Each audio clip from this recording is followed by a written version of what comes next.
Hello, everybody. Hey, let's say hi to folks. Oh, you know what? I forgot to do something, which I'm going to do right now. Ah, I always forget these things. I'm going to say hi to folks. Hi, Matt. Hi, Frank. Hi, Ozman5151, I should say.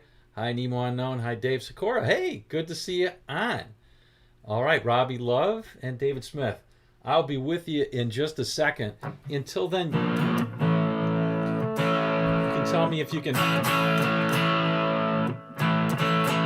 hear the guitar in my voice. That would be helpful to get that feedback. Always is. And I'll be with you in just a second. I forgot to post this. So, I like to get a few people on is the general thing. Oh, for goodness sakes. There we go. Content. How y'all doing today on Valentine's Day? I hope you all remembered your significant others today and you're not going to end up in the doghouse. So I'm telling y'all. All right. Looking out for you. Okay, let me copy this. I'll be right there. Everything always takes longer, and you forget to link people. Happy Sunday, everybody. Up in the northeast of the U.S., it's still pretty darn cold. Looking for that to end pretty soon. And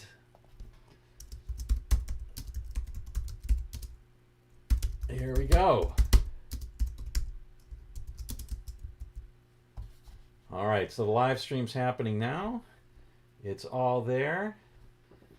And we got a bunch of people on me. All right, so taking care of that now, I think. So let me get back to the regularly scheduled program. So sorry about that. Hey, everybody. Sound and sync is good. Thanks, Nemo Unknown. Highly unstrung. Highly strung. Highly unstrung would be bad. Street Bright. David Smith. Hello to everybody. Balmy 14 degrees F. Yeah, that's pretty cold. Where is here, Nemo?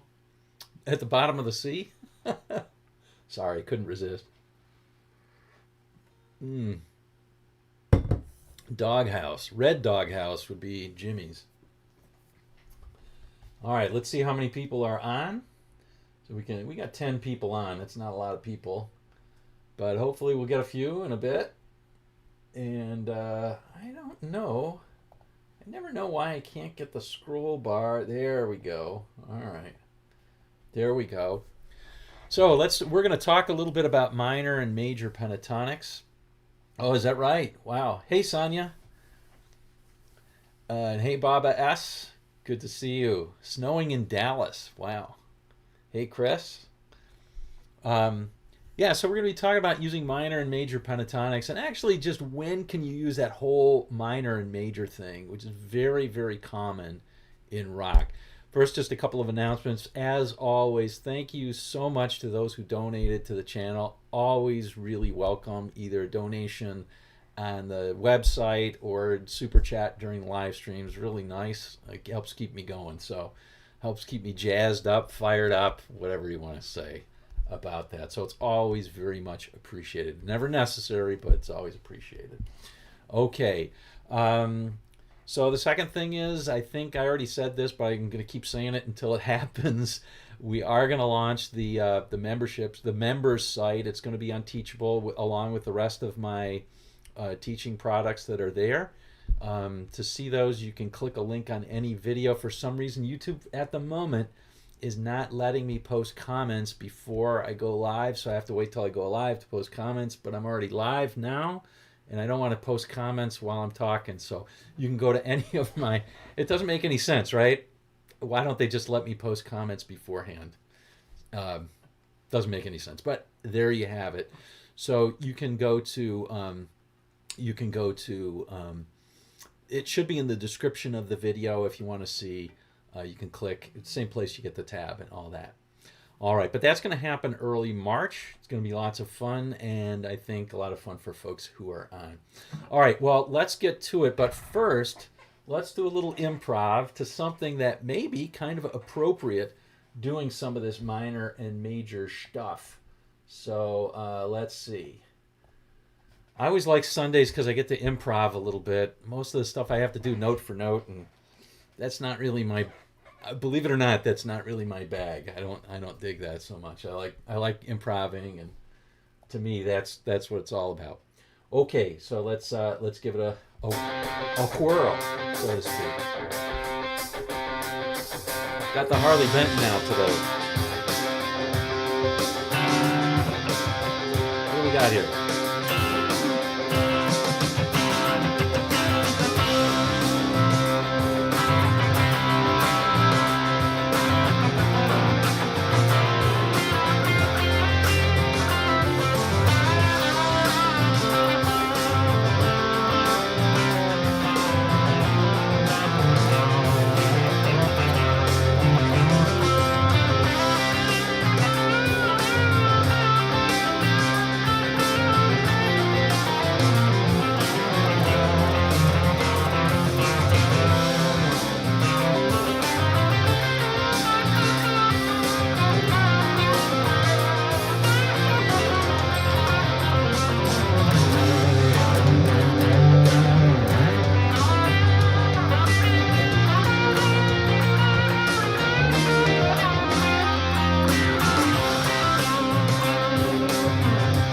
Up a little bit.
Whew. Well, that was fun, sort of.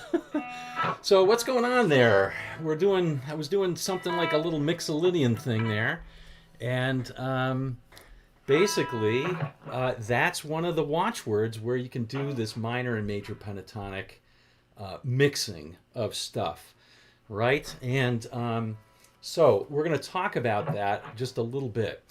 But in rock, particularly in rock, because you've got a lot of major tonalities mixed with that flatted seventh, you've got the opportunity to put both major and minor pentatonics into a song. And you probably recognize the sound. Probably the most classic sound is something like Eric Clapton in Badge. You've got the...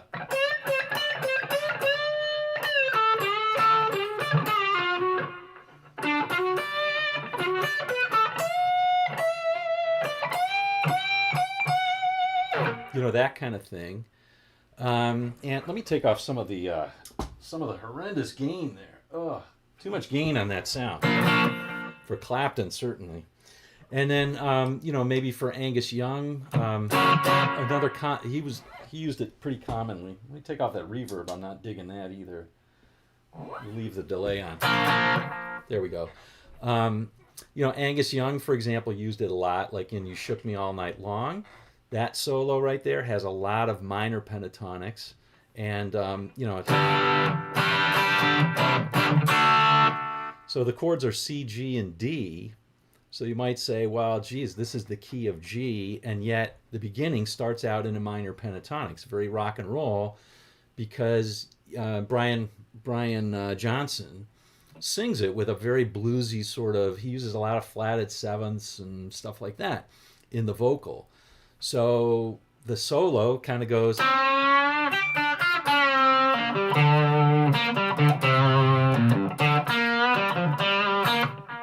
right? So far, just pure minor pentatonic. That's all minor pentatonic. But then he starts going into his major and minor pentatonic mixing stuff, like this.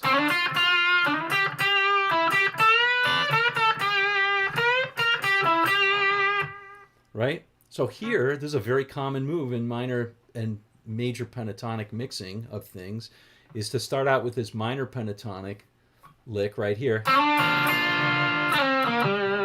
Right? Over a G chord. But then we're going to bring it up to the major, right? And here's our triad. That's a G major triad. So we do this minor one. And then go up to the major one, and then we're doing some major pentatonic bends.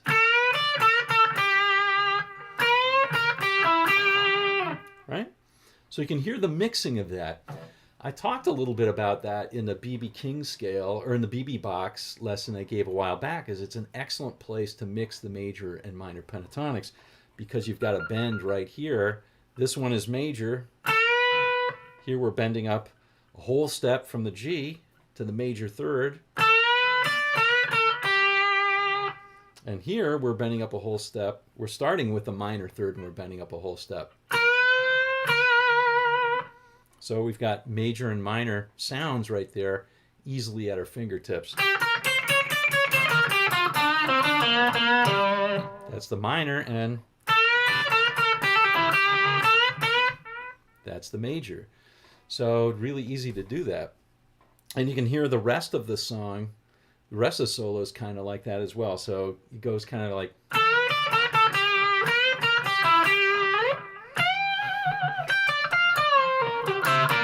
very minor. Still very minor. And now to a major sound. Sorry. So he's mixing, Angus is mixing the major and minor all the time, right here in this. So that happens a lot. Yeah, so what are some examples, that you guys have? Let's see, let me say hi to some folks, because there's a lot more people on, which is awesome. Always good to see more people on. Let's see. We said hi to Street Bright, I think, and Sonia and Chris and Baba S. And hey, Ron is on. El Rondo, good to see you on from Bavaria as well. Oh man, that's awesome. Ravensmead, hello. Another guy from Scotland. We're international this morning, as usual. That's great. All right, and we got a couple other people on. All right. The car solo, just what we needed. Maybe has some. Maybe I think the main thing in the car solo, it's not so much the major and the minor, but it's following one of the key chords. So I'm trying to remember. Oh, I'm a little out of tune here. Ooh, it's that A string.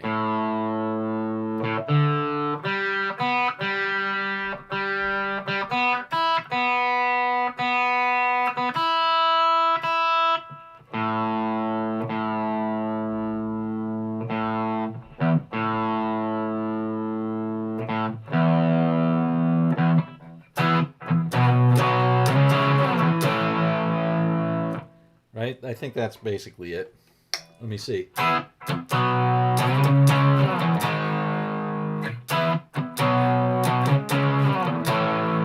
So the first time, so that's in the key of E, and I think he does the thing. I don't know, I'm trying to think of it offhand.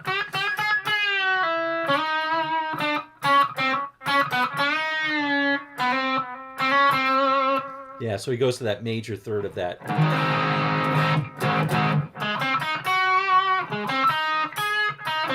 That A flat chord. A flat? Yeah, the A flat chord.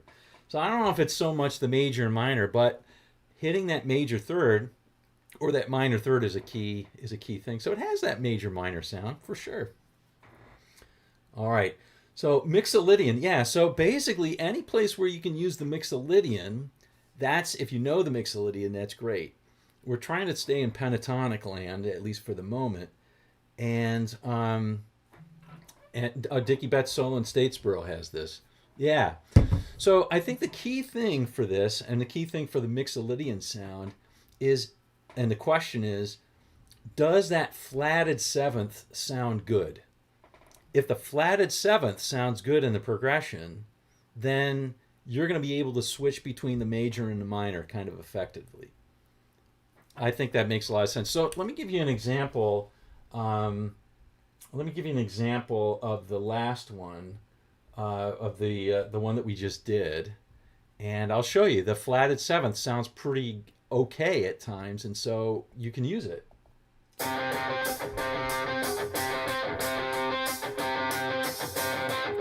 It's in the key of C.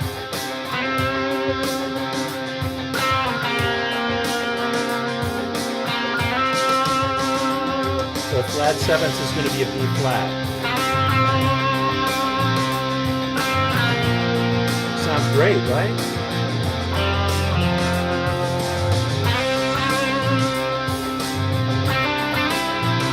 And the major third also sounds good. So anytime that major third sounds good and the minor seventh, or the flatted seventh sounds good, you can use Mixolydian. That's not true all the time, but in rock it almost always is true. And mixing major and minor is gonna work pretty well for you at different times. So that's one of the tip-offs.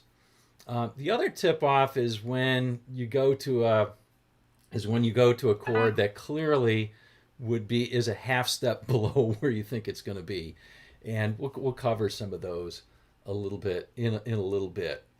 So One Way Out. Yeah, One Way Out definitely has some of that. Statesboro Blues though too. Blues rock, all of that's fair game. Yeah. Now some of the things start out in major and then go to minor, and some of the things start out in minor and go to major. So anyway, the ones that I had written down. Oh, here's another one. I don't know if I can play all of this song, or all of this solo, but here's another solo that it works really well in, which technically is D major, B minor. So let me see if I can get a nice throaty sound for this. Maybe I will put in some gain again.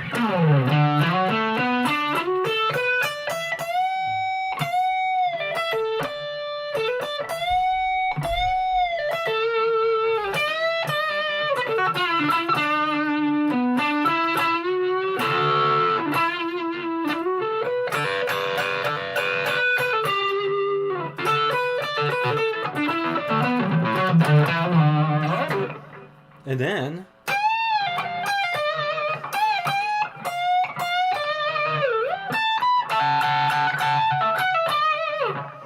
right, so all of that beginning stuff is all major pentatonic, major sort of blues stuff, right? It's in D, so here's a classic run. These bends. Right? All of this is basically in major pentatonic. And then, when it gets to the end part, he plays this.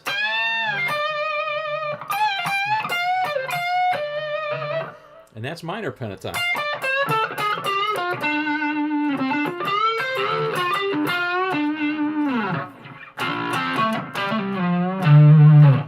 There you go. So we're mixing the major and the minor pentatonic. Neil Sean certainly knew how to do it, and it happens a lot.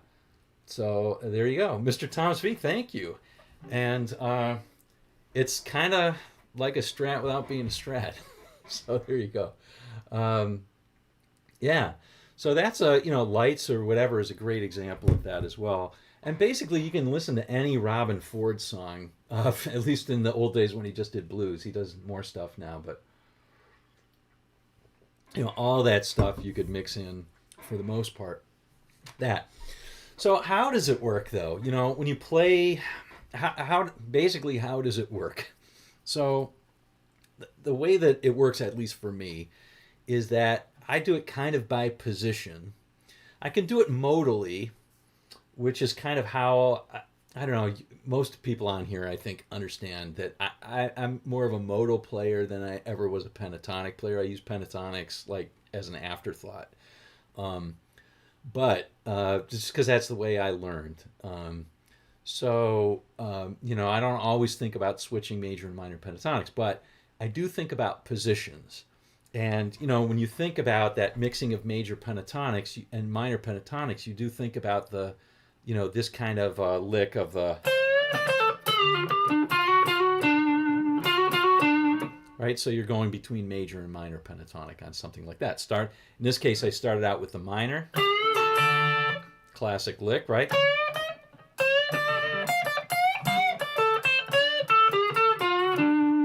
And then hit that major third on that. And I'm not really even thinking about pentatonics or anything like that. I'm just thinking I'm going to hit that major third. So I'm starting with a minor and doing licks around this pentatonic blues box position and then adding that in. But basically, if you want to do something like this and you want to do it in pentatonics, you pick a position. In this case, let's do a D. Let's say we're playing in D. Right? So we're going to pick let's start out by picking the usual, right? Our blues box position right here. That's a great one to do. Most guitar players are familiar with that one, if anything, and they're familiar with the blues licks, right? The minor pentatonic. So now the question is, can we learn the major pentatonic over that same place? That's all. So when you do, you learn.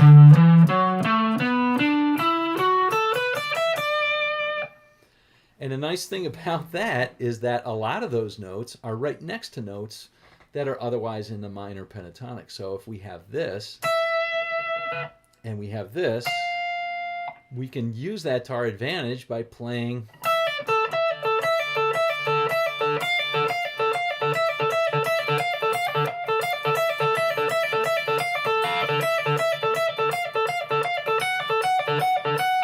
So we're going between minor, major, minor, pretty effortlessly just by changing single notes. And at least for me, that's what I like to look for. Is I like to look for notes that are right next to each other that you can do that with. And usually that's the major and minor third, and then you can do that with the sixth also, as the sixth is in the major. So there you go. So that's one position that's really handy, particularly on that third string where you're going from that minor to the major.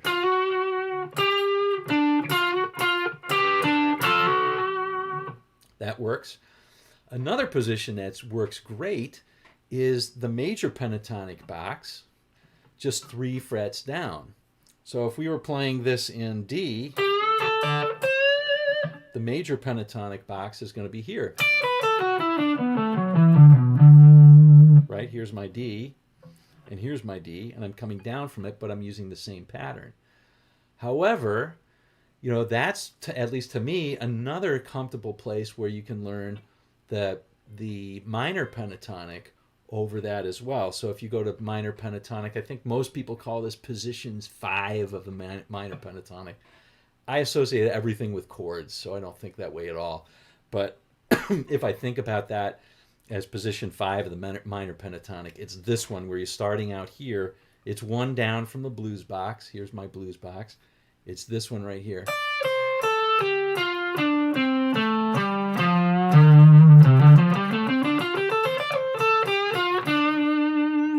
That one right there. And combining it with the major is really nice because, again, you've got these notes that are really next to each other.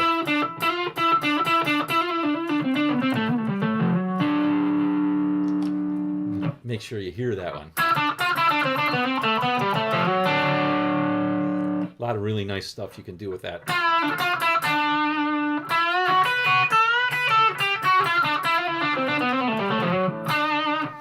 Really cool stuff. That's one of my favorite positions to play this in for sure. And you can also do nice little walk downs like,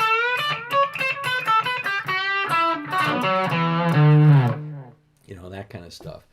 So the major pentatonic box and the minor pentatonic box are 2 positions that you should probably know. And the third one would be the BB box, right? So again, if we're playing in D, what you do for the BB box is on the 2nd string, you find a D, which is right here. Again, I associate this with a chord. This for me, it's this particular chord. That's a D with there's my D right there. And I associate it with a D. And then the BB box is just above it. And we already went through this with the You Shook Me All Night Long solo, but that's a place to put it in. So here's the major. And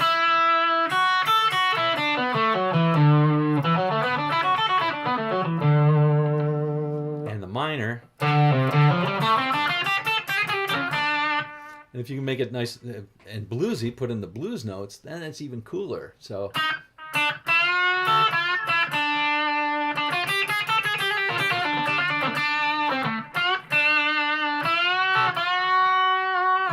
it's really easy to go between minor and major.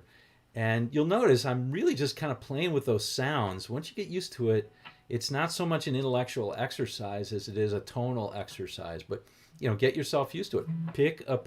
If you're used to playing in minor pentatonic, pick a minor pentatonic position. I just gave you 3 that I think are good.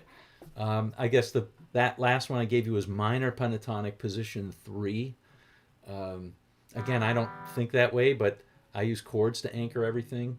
I anchor it on, that's my D minor right there, and there's my D major. So that's how I anchor it. But if you think in terms of the numbers of the positions, this would be minor pentatonic position 3.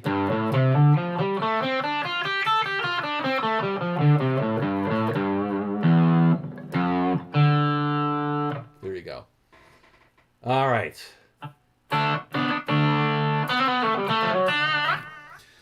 So what's the combination? So what's the connection between the minor pentatonic and the mixolydian? Well, the mixolydian is just, somebody mentioned it. I wasn't going to mention mixolydian, but you can use it anytime you can use the mixolydian scale, and it's got a mixolydian chord progression. So that's the connection. It's going to work great. You can use those mixing of minor and major pentatonics. Again, the Mixolydian mode is a mode, and I tend to think in modes, so it works for me. So that's just another thing. The Mixolydian mode connects is kind of follows more the major pentatonic, but it has the flatted seventh, so it gives you a little more flexibility. It has two more notes. It has a flatted seventh in it for sure, so it gives you a little more flexibility. So that's there. But heck, once you start combining these things, again, pick a position, and you're going to find that there's some notes that are just like, hey, this isn't in the minor pentatonic or the major pentatonic, but it sounds cool anyway, so I'm going to use it. I mean, particularly, if we talk about the main blues box position, this one right here in D, you can come up with all sorts of notes that work great.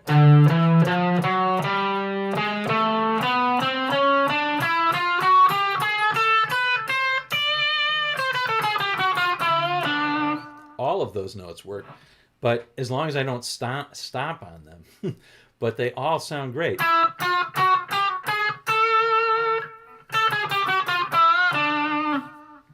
So, can use all of them. Yeah, a lot of fun doing that. Well, let me take any sort of questions. That was a good one, the last one, Gerald.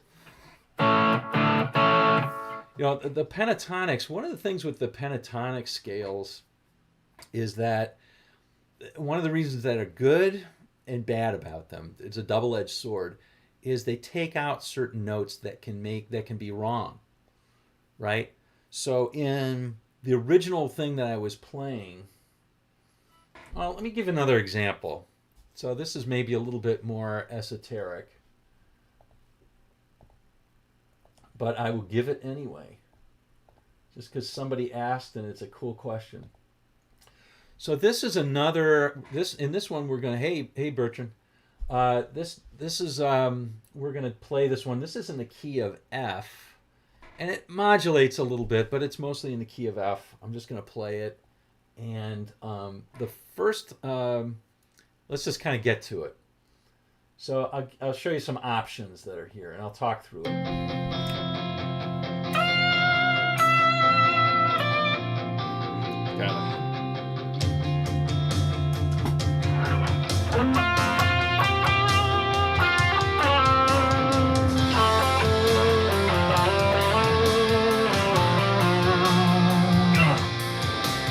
Okay, so you can hear this is in the key of F. I was just playing some F notes. So now one thing I can do is I can take this in, I can play this in the key of F, and I can also try playing some other scales. Like, for example, I can play the C major pentatonic. We won't talk about why it's C for just a second, but I can play that C major pentatonic, and let's see if it's different, or the F major pentatonic, and see what's different about it.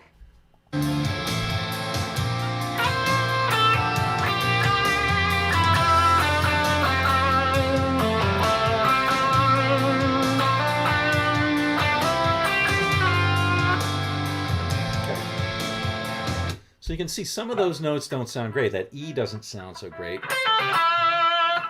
It's not a great starting point, and we're missing a couple of notes that we'd really like to have. So that's the double-edged sword, is that, actually let me play the F major pentatonic, and we'll see how that works as well.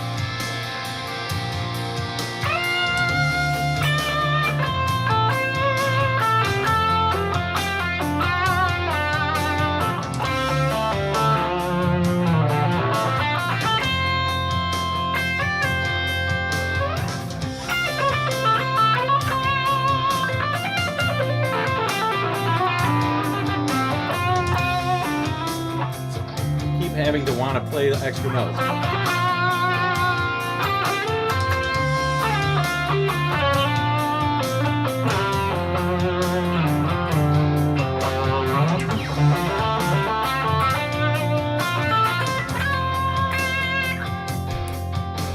So that's the major pentatonic, and you can hear, like, I'm hitting some wrong notes, by accident there. Thank you, Robbie. Appreciate the love.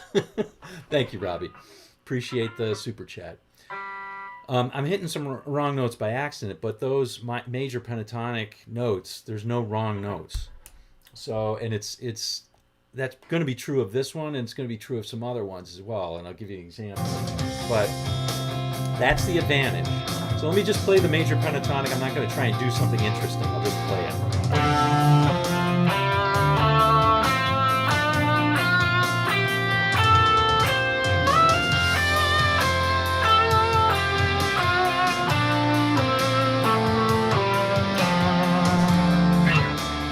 Okay, no wrong notes, right?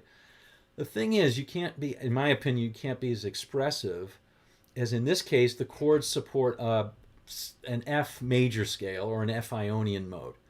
So now I'm going to just play those notes, and you'll see I put myself a little bit more out on the limb. There's a chance that I hit a wrong note, but it does allow you to be a little more expressive. So.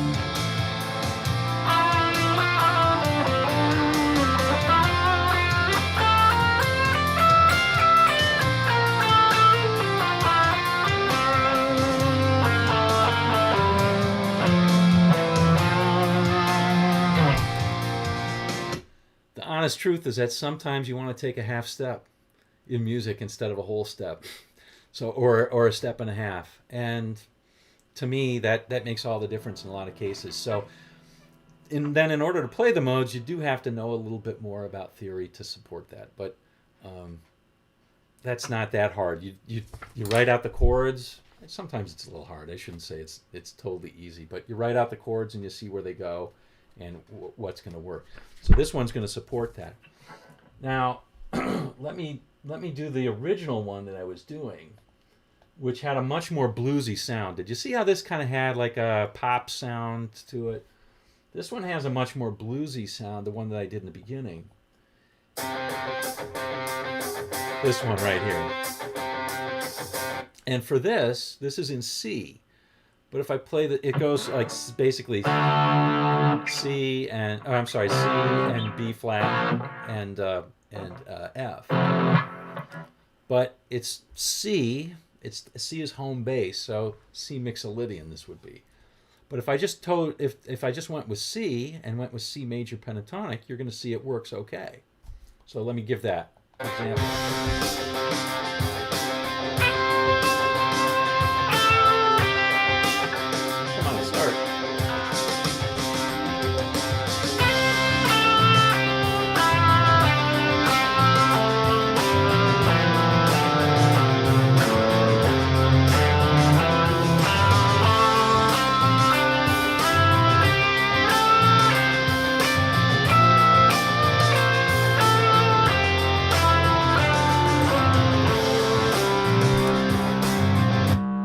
No wrong notes.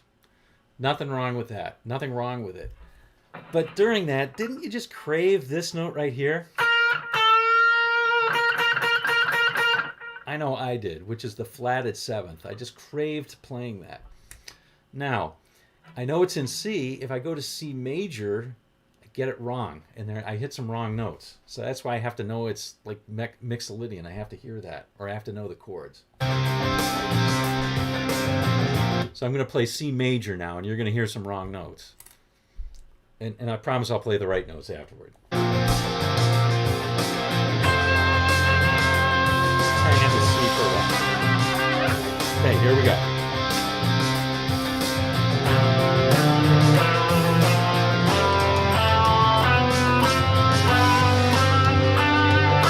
Oh, it changed. That's the modulation. Wait till it comes back. All right, here we go.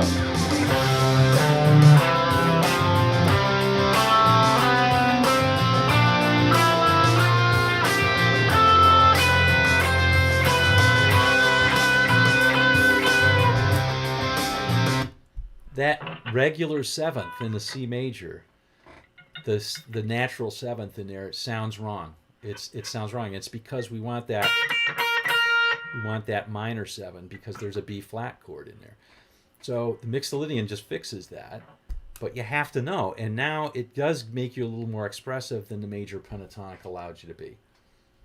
All right, so let me try that.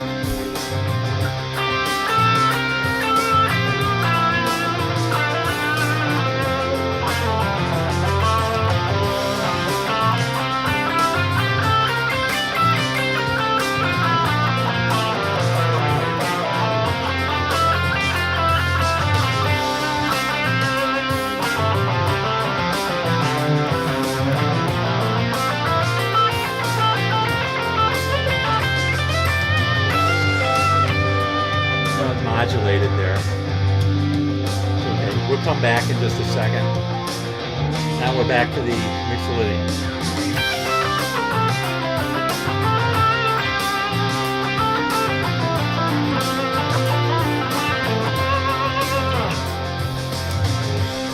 There you go. So that's one of the reasons why I like using modes, is because I can use those half steps, and sometimes I just really, like if I'm just playing that major pentatonic, I really want that flatted seventh. Now, if you are not a modal player, oh, Ron, thank you so much. Thank you, Ron. Appreciate the super chat. If I'm not a modal player, one way that I can fix that without having to go to Mixolydian mode or know anything about the modes is I can put in the minor pentatonic once in a while, because the minor pentatonic does have the flatted seventh of the chord. So that was a long explanation, but if you don't want to know modes, what you can do is you can use the major pentatonic, but when you want that edgy sound, you put in the minor pentatonic. So it's a different approach. It's just a different approach. So I'll try to do that this time. Again, I'm not a minor pentatonic player, but I'm going to try and do that by mixing those. I'll start in the major pentatonic, and when I want to put an edge, I'm going to put in the minor pentatonic.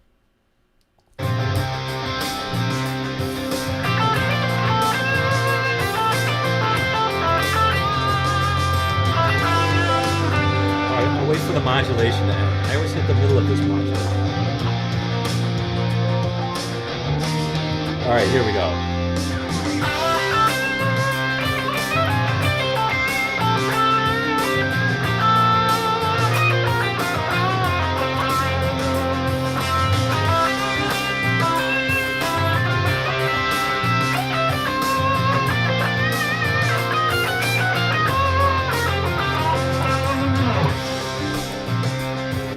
So you see how I mixed in I started with the major, and then when I wanted a little bit edgier play, I put the minor pentatonic in there. And I didn't have to know anything about modes. I just had to know those two pentatonics. That's it. So if you are a pentatonic player, it's a great way to mix in a little edge into your play if you're doing that. And I think that's what Neil Schon did. When he's doing that, it's very common to, when you have something like that, to use the major pentatonic, and then at the end of a phrase, like I just did, let everybody know you're a guitar player, Well, you can just add the flatted seventh to the major pentatonic. Yeah, that's totally fine. That's totally okay. So it's just, in this case, we're playing in the key of C, so it's just adding in a B flat into that.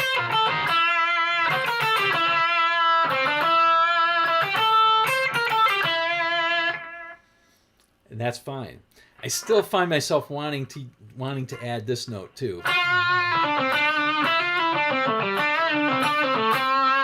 And then we get into Dickie's hexatonic scale, major hexatonic scale, the Dickie Betts scale, when we do that one. But yeah. But I mean, that's a very common thing to do, is to play, nice and melodic when we're playing a nice poppy thing. It's sounding good, but at the end of the phrase, we want everybody to know, hey man, we're a guitar player. So it's sort of like the. Maybe I'll play it in C's. How about that?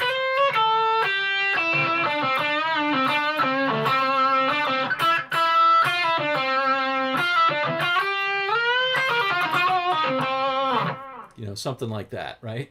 So anyway, that's how I like to do it. And you'll hear, I think, when you start listening for stuff like this, you will hear phrases that do that. Sometimes they reverse it, like Eric Clapton's Badge lick reverses it. He starts out with the he starts out in the minor, but ends up, he puts in a couple of major ones, but then he ends up in the major pentatonic. Now Clapton does it with a really cool bend, but you know, the lick is something like this.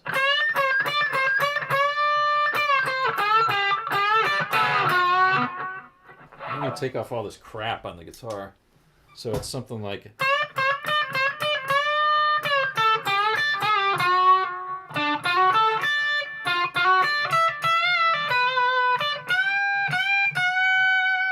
So he does a minor pentatonic bend first, whole step, and then he's bending a half step to get to here. That's master. I mean, I just think, I mean, Clapton's one of my favorites for sure, but it's the way that he bends and does that. So he's so articulate with that kind of stuff. Just you know, fluid with that kind of stuff. But yeah, you can add the flatted seventh to it. And you know, then you can add the fourth, and then you get the mode. Right? So you add the flatted seventh, you add the fourth, and that's the same as the Mixolydian mode. So that's yet a third way, is to not really learn modes, but you add a flatted seventh and you add a fourth, and there you go. You're playing Mixolydian without even knowing it. So, all right. Well, this was maybe a little bit esoteric, but I think, you know, if you listen to music, you'll hear this a lot, especially in major songs. Oh, I did want to mention one other thing. When the song has a minor tonality, don't try to do this. It doesn't usually work out very well. Well, you can always try, right? You can always try, but it doesn't usually work out very well. Let me show you. So we'll play this. No, not that one. We'll play this one. We'll keep it rock and roll. So, listen for the edge. So this is a nice edgy sort of backing track. When it's edgy like this, we're probably going to think of minor pentatonic as our go-to.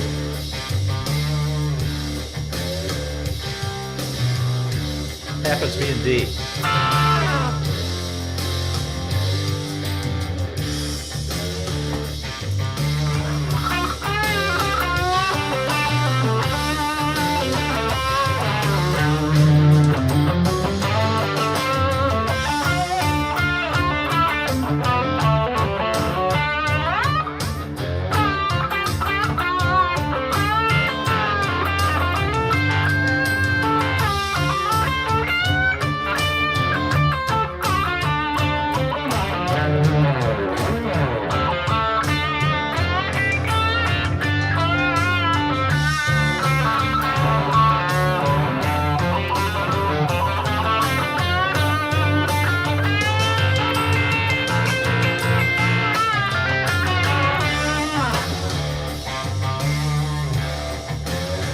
Okay, so there we go. All minor pentatonic stuff.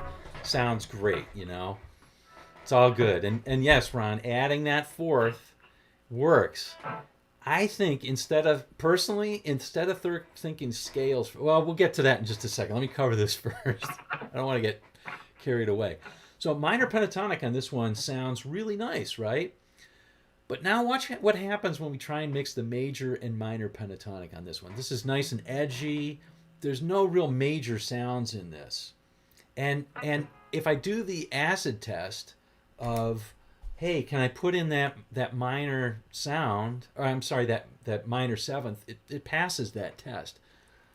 But watch what happens when I try to put in the major. It's just not, it's going to sound awful. So I apologize for this in advance, gang.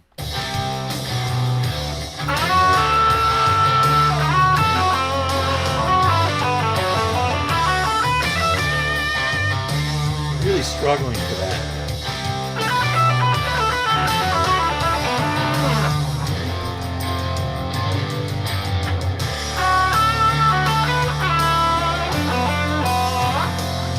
It doesn't sound like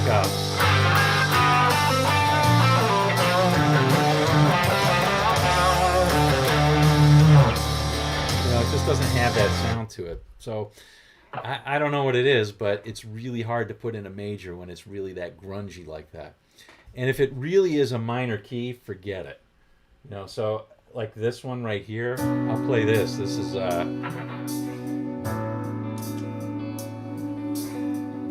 what key we got? Probably B minor. Sounds B minor.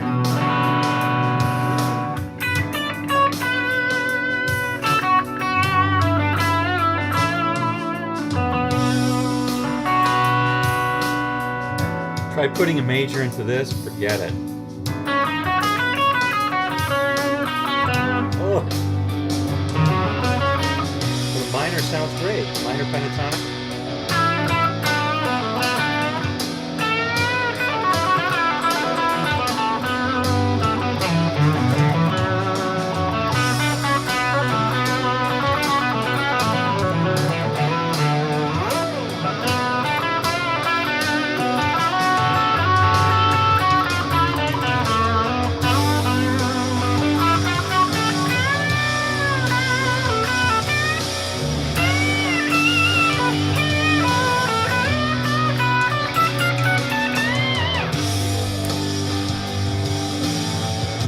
Anyway, you can see I like playing modally. I like those in-between notes. Yeah, it just works out. And I just think they're so sweet when you can play those half-step bends and stuff. It just really works. So spending a little bit of time with the chord progression to say, is this going to be minor or what's going to work over this, I think really works. So having said all the minor, major pentatonic stuff, all of our rock heroes all played so many of the pentatonic stuff, pentatonic scales, and they're great. And mixing the major and minor is fantastic. But yeah, learning a little modal stuff is really good too. And what Ron was saying, adding that fourth, you know, so much of that is, if you can imagine, you know,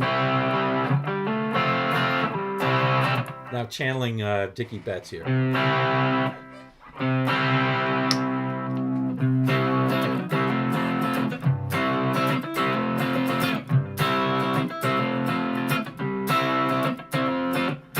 If we're playing some groove like that, it might be in the key of C, and if we play C major pentatonic, this is going just a C to an F.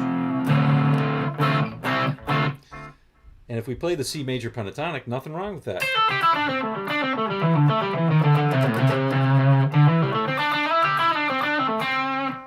Oh, that's great. But when we go to that F, it's begging to have this F note played.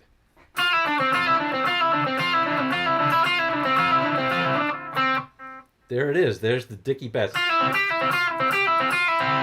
Over that F. Why not play an F?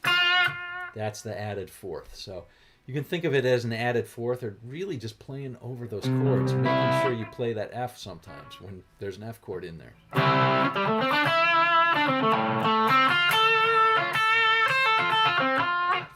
Thank you all, Rondo, very much. Much appreciated. All the super chats are great, really. Thank you. So there you go. I think we did some of the minors, some of the majors. So that's it.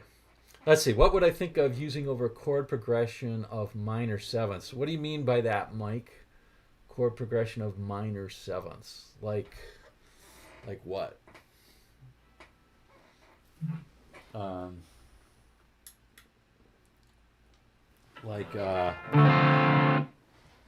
Let's see. We've got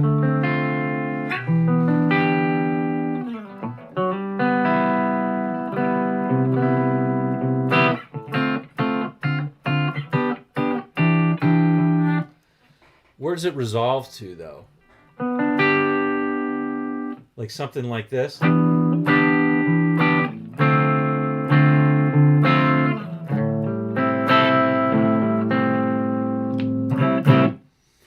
Yeah, I'm trying to not... Hey, David Smith, yeah. I mean, you can use Dorian or different modes or whatever. Hey, TJ, you're very welcome. And let's see, Autocrow's asking a question there. Let's see. But let me handle mics for a second. So let's say our progression was something like a. I'm trying to use all minor sevenths. So let's say it's D minor seventh to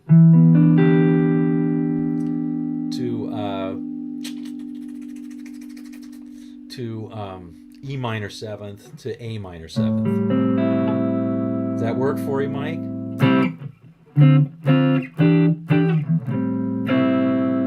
Something like that.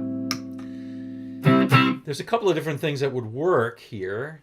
You could use the resting point in this case is that A minor seventh, so you could certainly use an A minor pentatonic. That would be fine.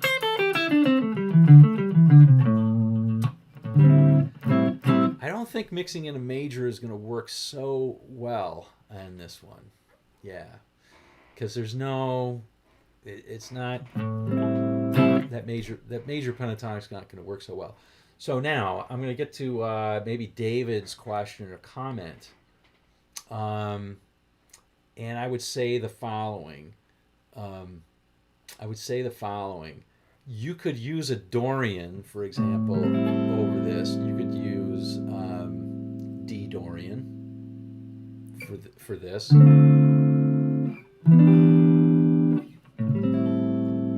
D Dorian. Notice I'm staying away from A Dorian. You could kind of maybe use A Dorian over this. There's an avoid note in there, this F sharp, because it makes it sound like it's either a minor sixth or this sharp right here, or this F sharp is the major third of a D.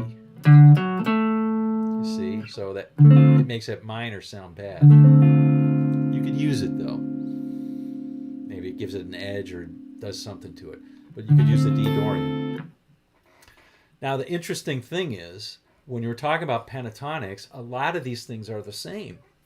So let's take a look at it. So I might say, well, I could use the D Dorian. Okay, so the D Dorian's going to be, is going to be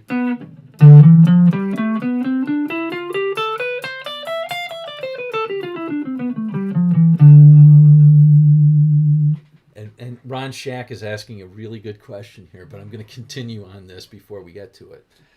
So if I play that pattern,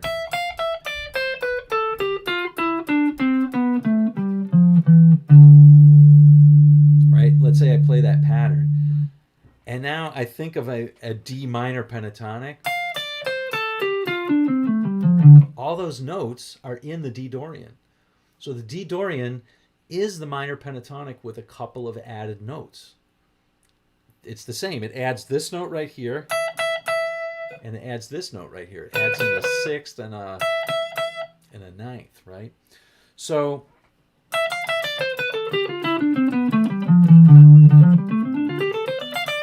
the D minor pentatonic would work just fine over this.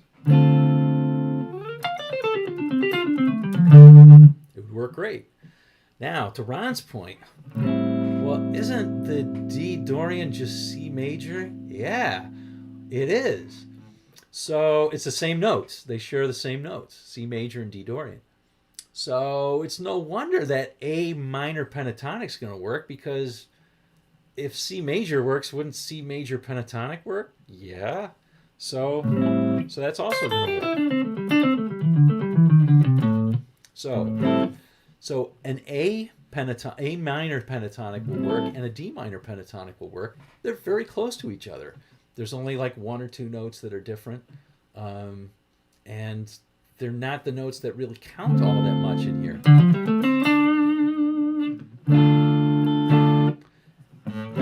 Over that A, you probably want to avoid this F, but because we're playing an E. But it doesn't really matter that much as long as you don't sit on it, you know.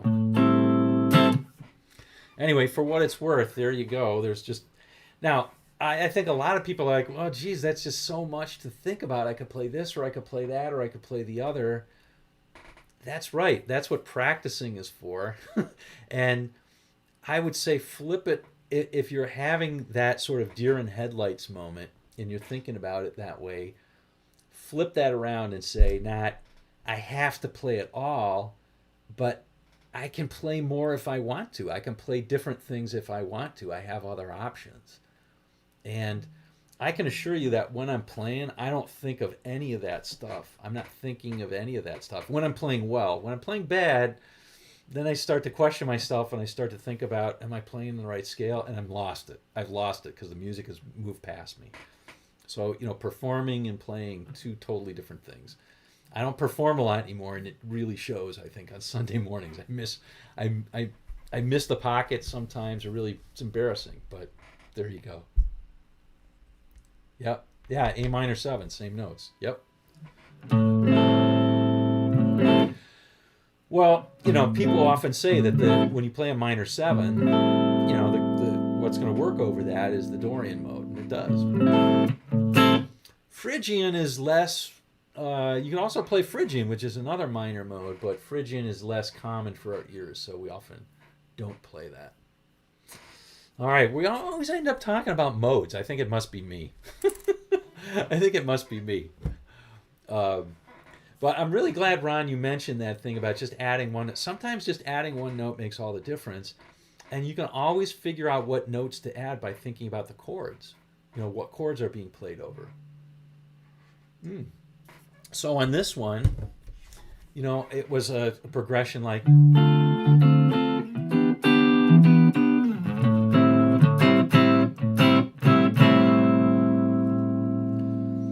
We think about that, which was a D minor 7, E minor 7, and then an A minor 7, right? So what does that E give us? Well, the E minor 7. I don't know, it maybe gives me some other things that I can do.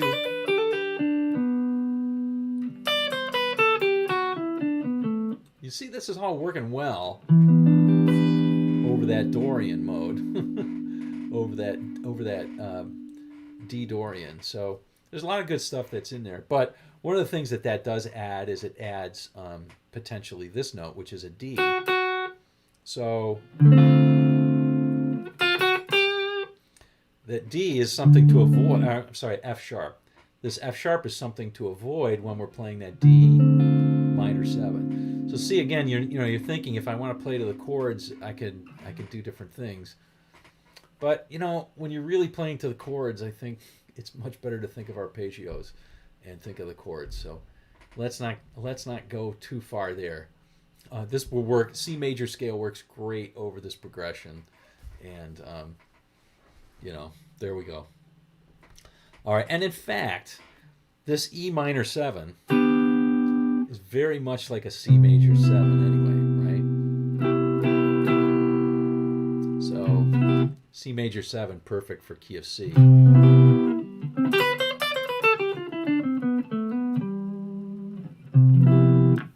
All right, anyway, there we go. And finally, the ear is your judge. Yes, absolutely. Absolutely, Arando. That is the key thing. So much of this stuff is right because our ear says it's right. And our ear says it's right because we've listened to it for a long time. We're used to hearing, Clapton play.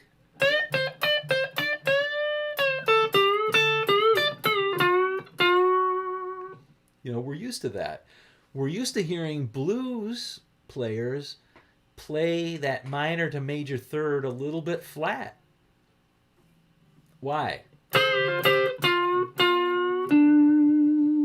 It's played just a little bit flat. It's not played like this. That sounds wrong to us. Sounds okay when we hammer like that, but it sounds much better if we keep it just a tad flat. Why is that? Why does this note work? Why does that work in the blues?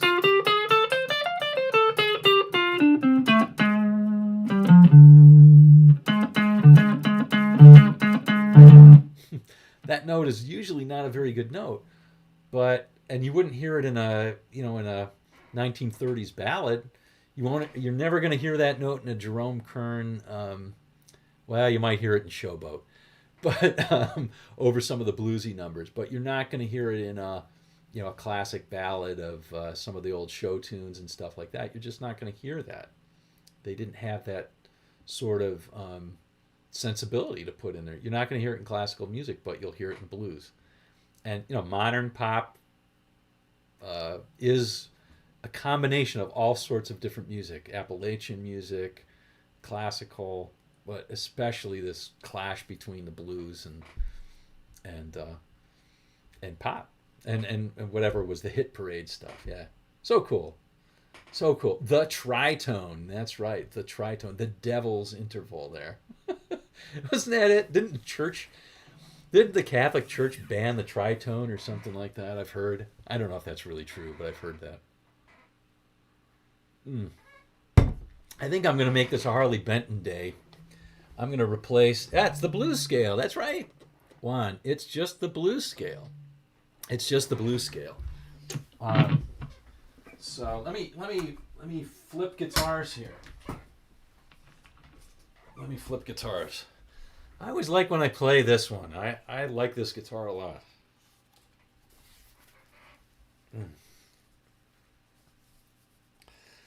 So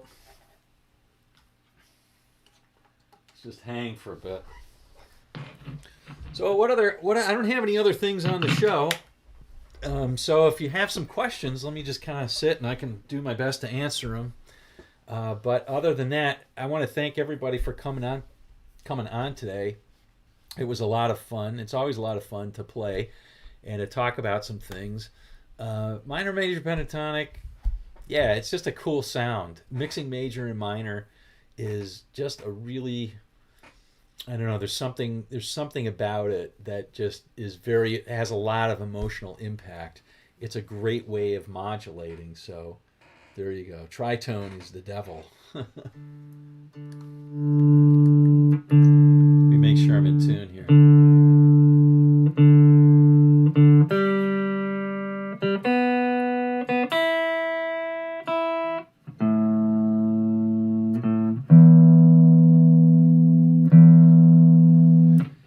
I'll tell you, the temperature and the lack of humidity is just killing the tune. They have to tune so often.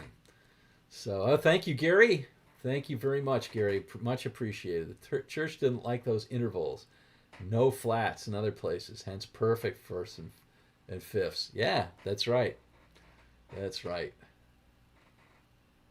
Yeah. Yeah. All right. That's right. I was playing Rush YYZ. Ravensmead, you heard that. Oh, let's keep it on a down low, though, because I remember once I did that and it instantly got like demonetized and taken down. So it was when Neil Peart died, and I did sort of a tribute one for them. And so I did YYZ, which is I love that tune.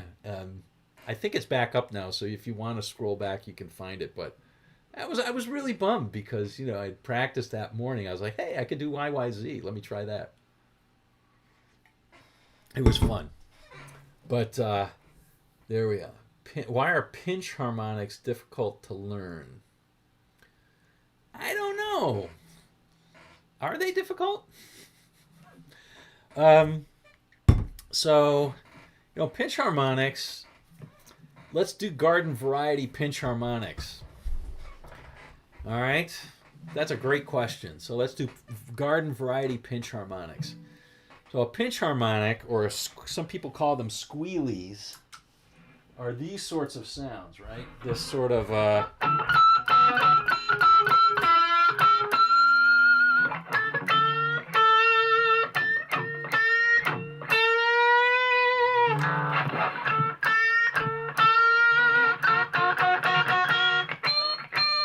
I can't always get them on all of them, but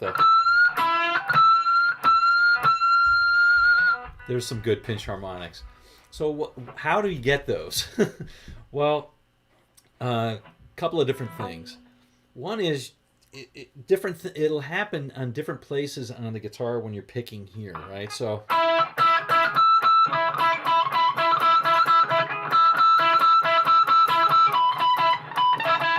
You hear how it's changing that sound? Now, it's not, to me, this sounds very 80s, but that's one way of doing it. Now, I'm trying to do these pinch harmonics in a way that I don't normally do them.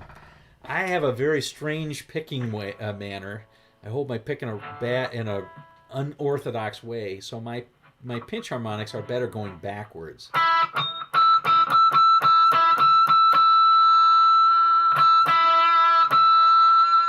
That's just the way I learned them, okay? But most of you will do better going forward. So once you find that place, and I would say when you're starting out and you're doing pinch harmonics, put a ton of distortion on your guitar. Now, I had this discussion with Bertrand, who was on earlier, and he always wants me to put more gain on my guitar. I'm not a fan of doing that. I think, although today I've been using a lot of gain. I'm not usually a fan of putting a ton of gain on. But for squealies or pinch harmonics, it helps to do that. So start out with that way. The really great stuff is like on,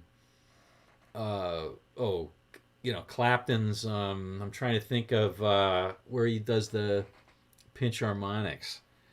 Bell Bottom Blues. Oh my God. Those are clean pinch harmonics. Incredible. That's great stuff. But do the stuff with, do it with lots of distortion first. And again, you got to find that spot right here. Take some time to do it. And after a while, you'll get comfortable, and there's a number of different things. But the key to it is when you're playing, you hit with the flesh. You play to get the flesh of this thumb on the note. Okay, so just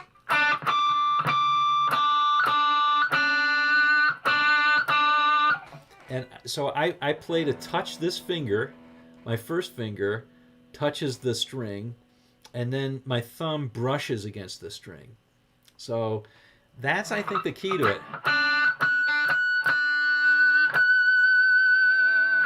At least for me, that's how I do those.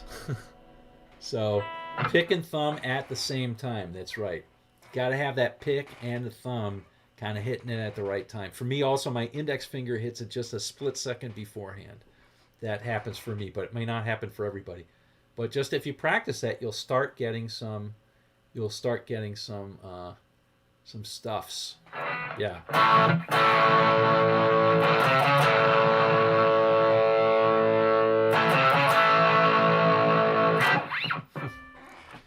Too much gain for AC/DC. All right, anyway. There we go. Great question. Lots of rock guitar has less gain than we think. You got that right. You got that right. And especially when you record, if you ever record, make sure you don't put too much gain. It just sounds horrible on a recording. So, and I make that mistake all the time. I used to make that mistake with AC/DC. Angus is not using much gain. Same with Led Zeppelin. There's not a lot of gain on that stuff. They're playing hard. That's what it is. That's a lot of it. They're playing at the edge of breakup, but there's not a ton of breakup on that stuff. Yeah. Any more tips on when to use the modes?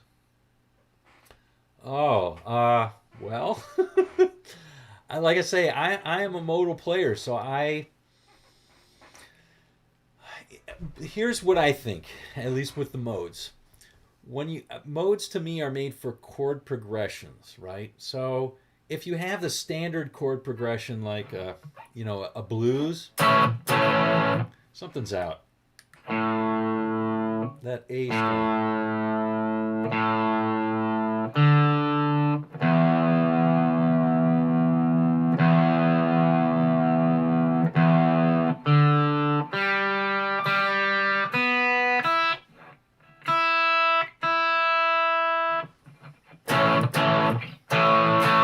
That's better. Okay, when you have a normal like 1-4-5, we're used to playing the blues, right? So we'll just do pentatonic scales. It's all great. I pretty much always, I learned how to use modes all the time. And so I just learned how to, I'm trying to to do this without giving like a full-blown philosophy of the guitar. But the way that I learned was with the major scale. I'll just put it this way. Yes, absolutely, David Smith. Too much gain mushes up fast passages, and it just messes with the sound too. It makes all your chords like, it makes you have to leave the thirds out of chords and play stuff like that. Play stuff like that all the time to sound in tune.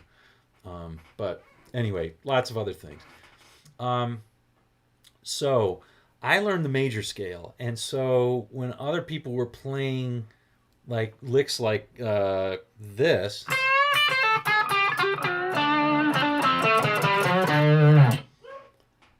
that's fine, but I needed to somehow make that work in a major scale because that's what I knew across the neck. So literally when somebody would play that, and I just played that lick in D, I wouldn't think, hey, that's a D minor pentatonic lick, and my dog's going nuts.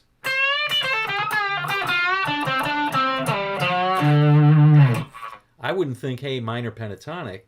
I would think, hey, that's some notes out of the Dorian mode, so I wonder if I could play the C major scale and that would work over this. Bear with me. So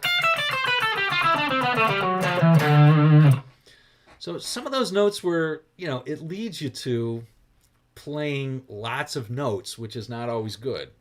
I think that's one of the great appeals of the rock players is they didn't play so many notes. Listen to David. I mean, David Gilmour is making every note count, right? He's just playing something like, or, there's something like, just playing stuff like that, and it just sounds great. And that's part of the appeal. And to me, when I revert into the,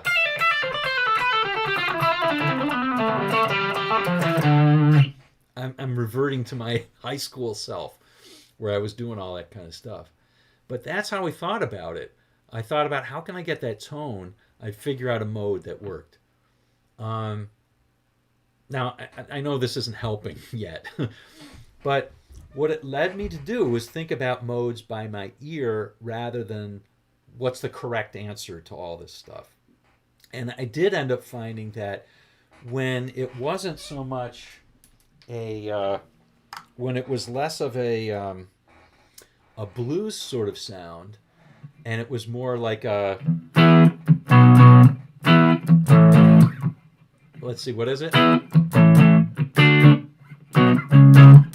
That's right.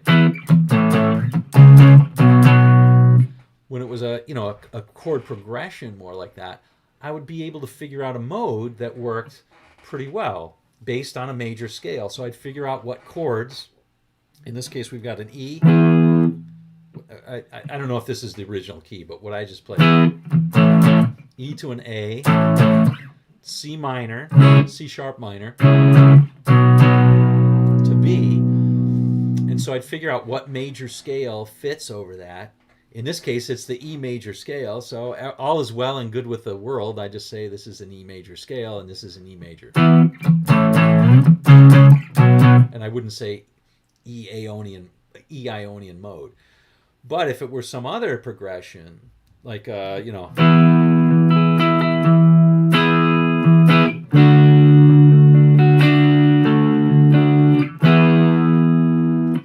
that's E to D to E, then I could figure out, oh, well, E and D are two major chords that are next to each other, and that probably means it's in the key of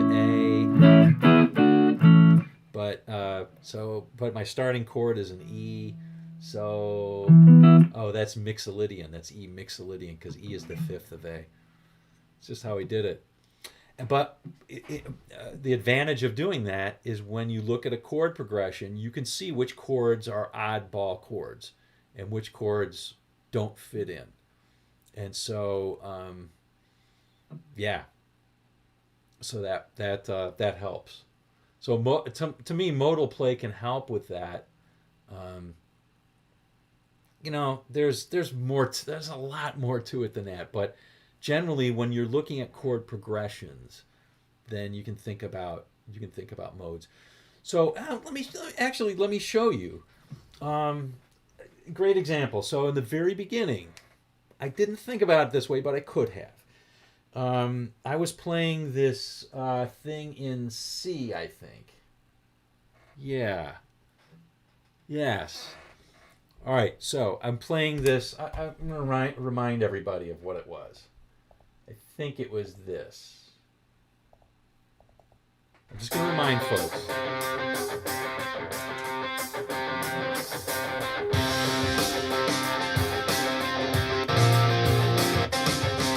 Okay. So if we just play this.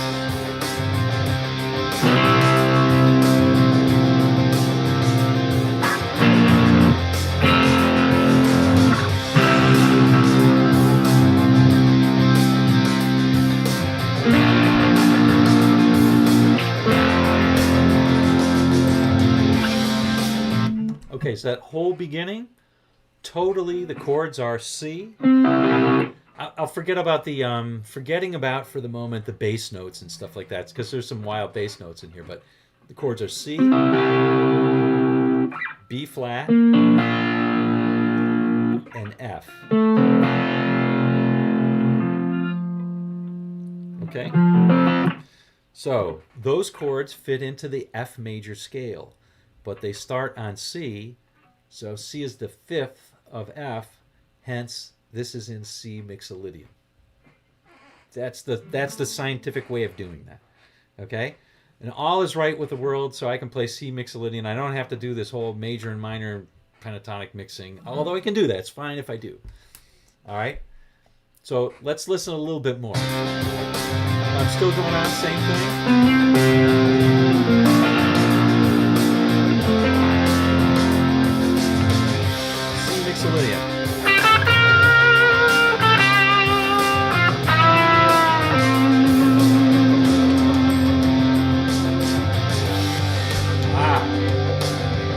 Chord change.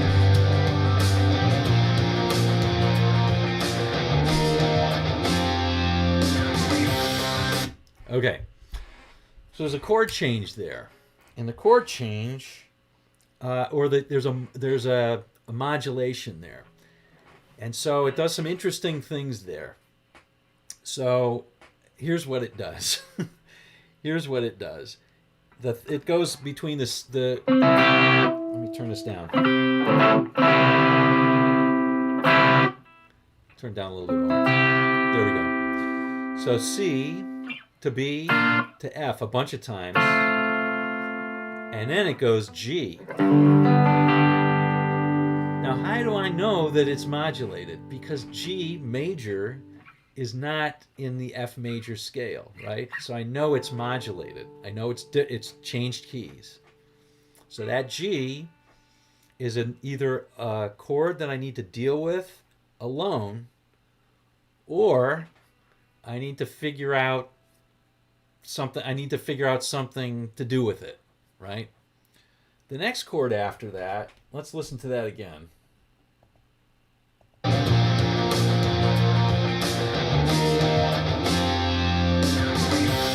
Okay, so the next chord is a B flat. So it goes to B flat, and then it does something really interesting. It goes D sharp back to F. So this is what modulations often do. They end up at the chord that is the original key, and that's what just happened here. So what's a guy to do for this? So we just went F to G, right? F major to G major. So here's my thinking on this. F and G major, two majors next to each other. People are going to remember what the sound is of that. Two majors next to each other. That's, key of C. F is the 4 chord of C. G is the 5 chord of C. So I can play the key of C over that. I was playing C mixolydian, so now I'm playing C Ionian. Okay, great. But now it goes to B flat. And then it goes to, D sharp, which is the same as E flat and F. I have again two majors next to each other, whole step apart, right? And so anytime I have two majors that are a whole step apart, I can think, oh, that's the 4 and the 5 chord. So if E flat is the 4 and F is the 5, key of B flat. Okay, so I'm playing normally in the key. I'm playing in the key of F, which is C mixolydian, but I modulated for a while into C Ionian, which is C major scale, and then I went into B flat. Now, what is B flat? Well, B flat is the same as C Dorian. Oh, my head's swimming, right? But basically, all I did was I changed that. I notched it down in major scales a couple ways. So I'm playing in C major. I'm playing in C Dorian, which is F major scale. Oh, a little bit over that G, I go to the C major scale. Right, same as C Ionian or G mixolydian, and then over the B flat, I change to the key of B flat. It works out great. It works out great. I don't think this way anymore, but this is the way I thought in high school. I had all this stuff worked out. So let me show you. It works great. So I probably lost like 90% of folks, but that's okay.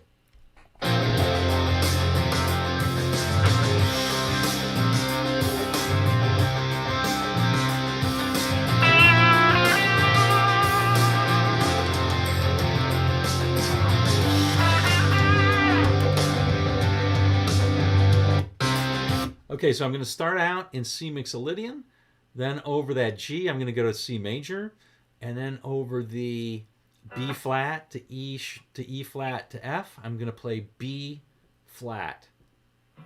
Okay, and we're going to find out anytime you want a B flat sound, that's an edgy C. Okay, so anytime you want to make a C chord sound edgy, play the B flat scale, B flat major scale. Huh? It's an interesting thing that works. Okay.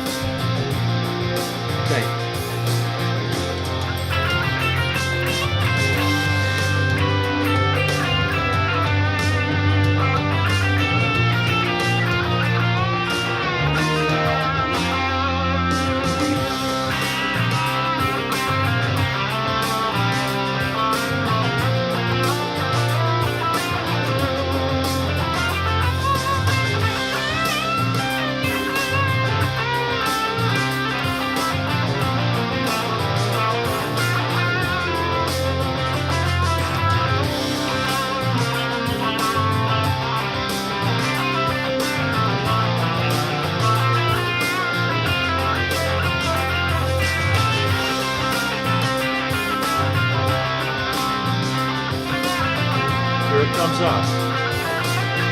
I'm going to go to C major.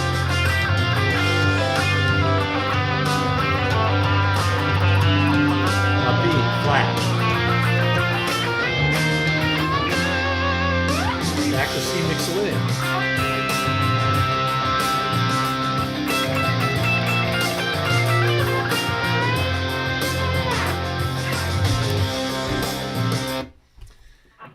It's I don't know why, but I had worked out this whole system just picking like which major scale am I going to play to make it sound the way that I want it to sound.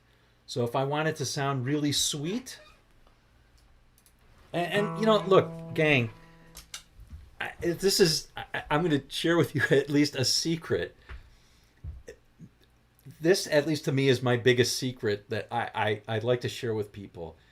If you figure out how something sounds all by yourself and how to work it out, that's way better than any book, anybody else telling you, okay? So whatever material you have, you gotta work it out for yourself. Don't trust anybody else's fingering and stuff like that. You can play it and you might like it, but don't just live with it, because you have your own fingers and you have your own ears and you're gonna figure this stuff out. So this is what I figured when I wanted a really sweet sound, Like say I'm playing a major. I want a really sweet sound. I play a major scale.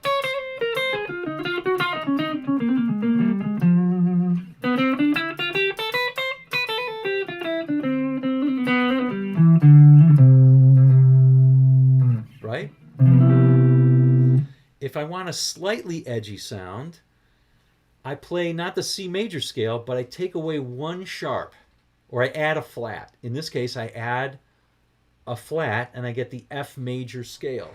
So very similar to what we did before, if I flat that seventh of the C major scale, here's my seventh right here. I want a slightly edgier sound. I'm going to flat that seventh. Instead of playing a B, I'll play a B flat.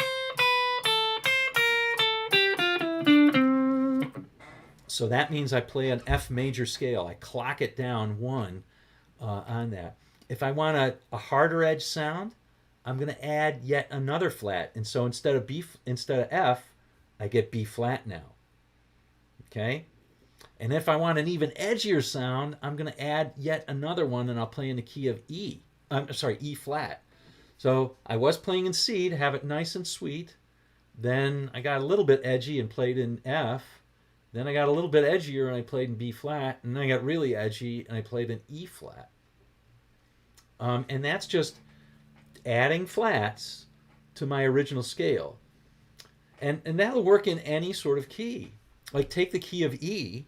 You want to sound nice and sweet?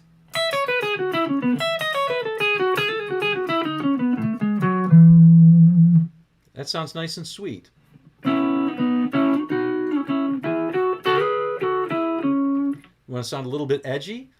Make it the key of A. That's taking away, in this case, the key of E has, what, 4 sharps? Yeah, 4 sharps. Key of E has 4 sharps. So if we make it 3 sharps, and we take away that D sharp, right? And now we play that D sharp. Now we only, or we take away the D sharp. Now we have the key of A. So if I play in the key of A over this E7, for example, it's going to sound cool.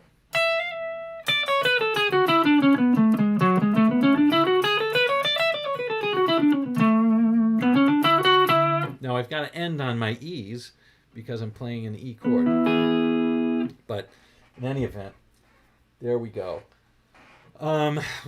Let's see. So I want to make it a little bit edgier. I play in the key of D. Why? Because D is 2 sharps less. D only has 2 sharps, E had 4. So if I take away another sharp, that means I'm flattening something. I give it a little bit edgier sound. So check this out. So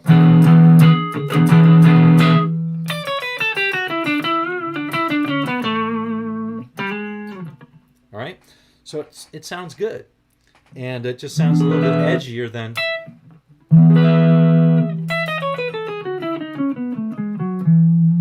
And then let's just go one more, and we take away one more sharp. Now I'm playing the key of G. G only has 1 sharp, and E has 4 sharps. Right, so if I play a key of G over this,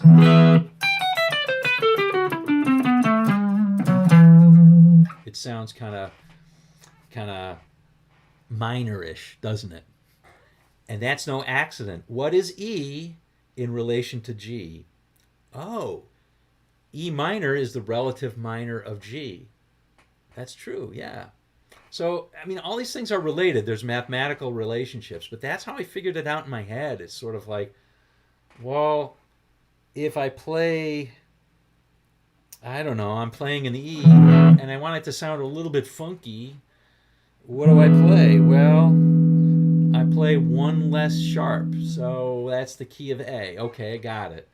If I want it to sound kind of edgy, I'm going to play the major scale that's 1 whole step down. That's D. Happens to be 2 sharps as well, 2 sharps less. No. Anyway, long answer to a crazy question, right? But a long answer to a great question. But that's how I did it originally. Today, I think much more in terms of chords than I do in terms of scales. and modes and stuff like that. I think much more about chords than I used to ever before. So I think honestly that though was the first time to transform my play, was figuring stuff like that out that sounded good to me. And in some ways it sounds like a long ramble, and maybe it was a long ramble.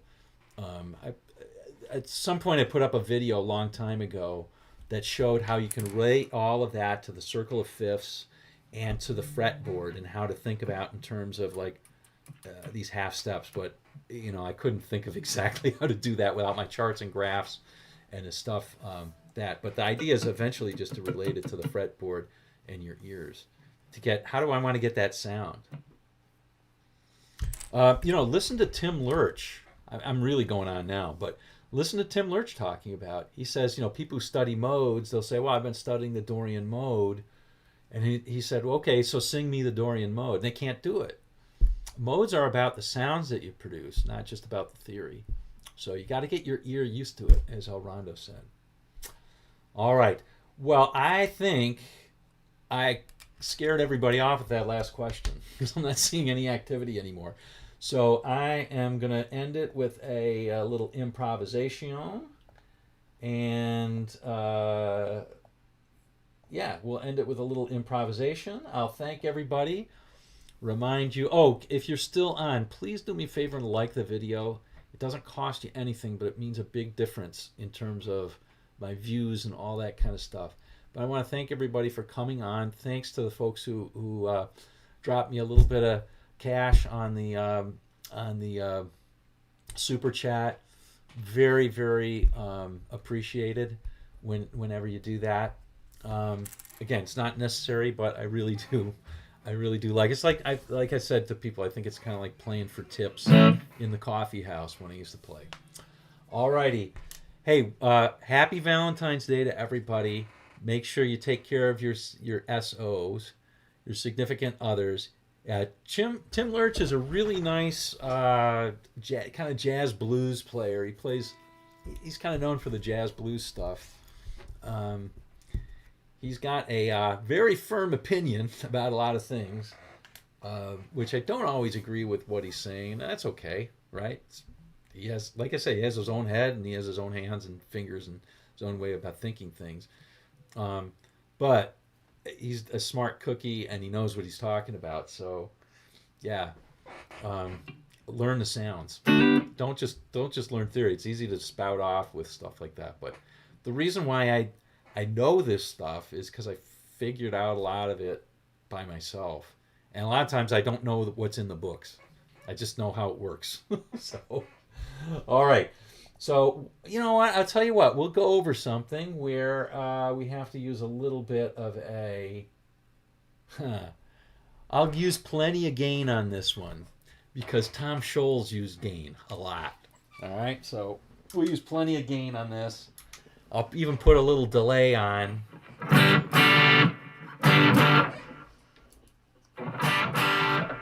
There we go.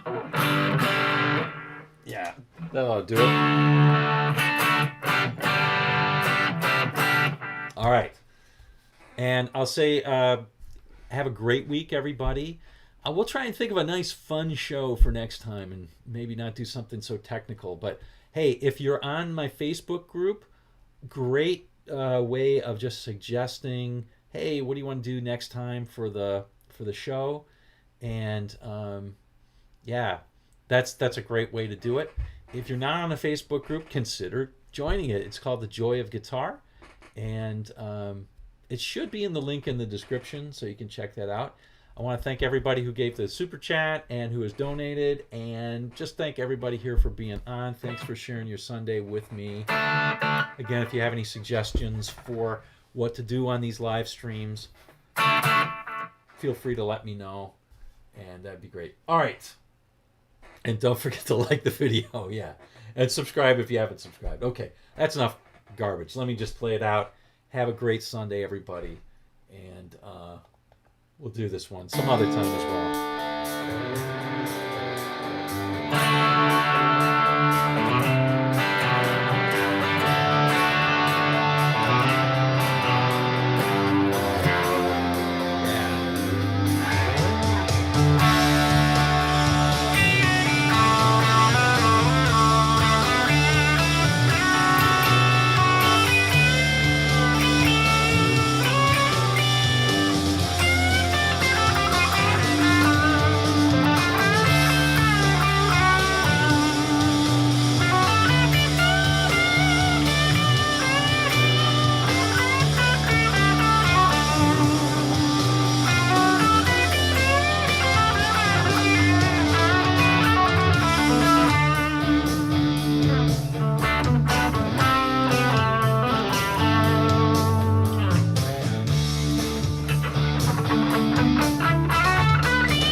one more. That was so bad.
All right, some other time. We'll see ya.